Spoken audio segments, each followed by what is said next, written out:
Bamwe mu bategetsi ba Kongo bavuze amagambo akomeye kandi asesereza. Uwo bita Coste Mutamba yavuze amagambo amwe yarakaje u Rwanda. Yagize ati: "Bantu benye biko manipule na Rwanda na Kagame ule tutababamba bote bataenda ngenga." Abantu bakoreshwa n'u Rwanda na Perezida Kagame warwo ahangaha muri gereza, abo bose tuzabafata tubabambe, tuzaberekeza hitwa ngenga. Igihugu cyacu ntigishobora kwigarurirwa mu bitekerezo n'abanyarwanda.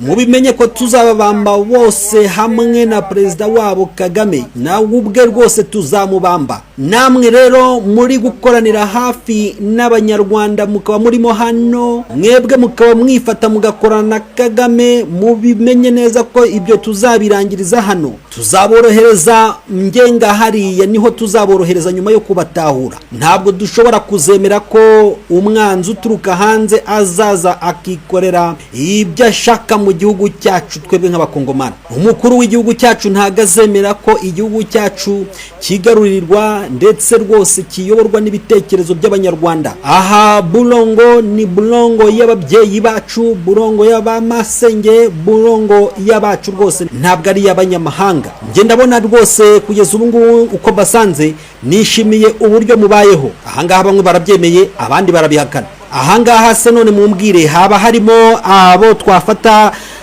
nk'inzirakarengane? Mumbwire ubwo nyine baba baritiranyijwe n'aba bantu barimo kuzira kugambanira igihugu, bateza igihugu cyacu amakuba.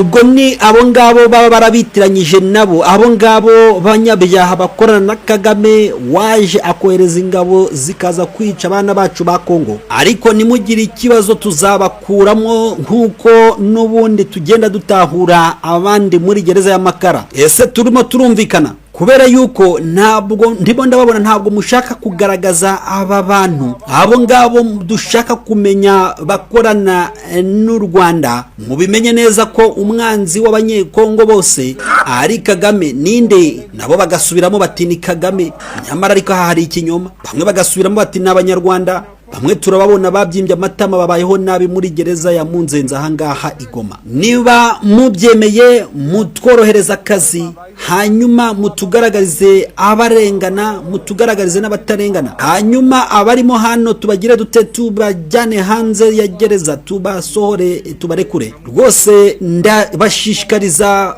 kuba mwamenya ikuru iryo ari ryo ryose rijyanye n'umwanzi w'igihugu barimo hano, mugahita mumenyekanisha. Mbasabye kugira gute? Kubimenyekanisha. Kandi nimutabikora tukamenya ko wamenya amakuru ntubimenyeshe, natwe ubwacu tuzaza tukwikurira. Njye ubwanjye nzaza nkikuriremo hano. Abantu bose mwumvise nahoze mvuga muri gereza y'amakara na hariya Ndolo, abo bose nta kindi tubakorera, turabazonga. Kuko njyewe icyo nashyiriweho ni ugufasha igihugu kugaragaza abagambanyi.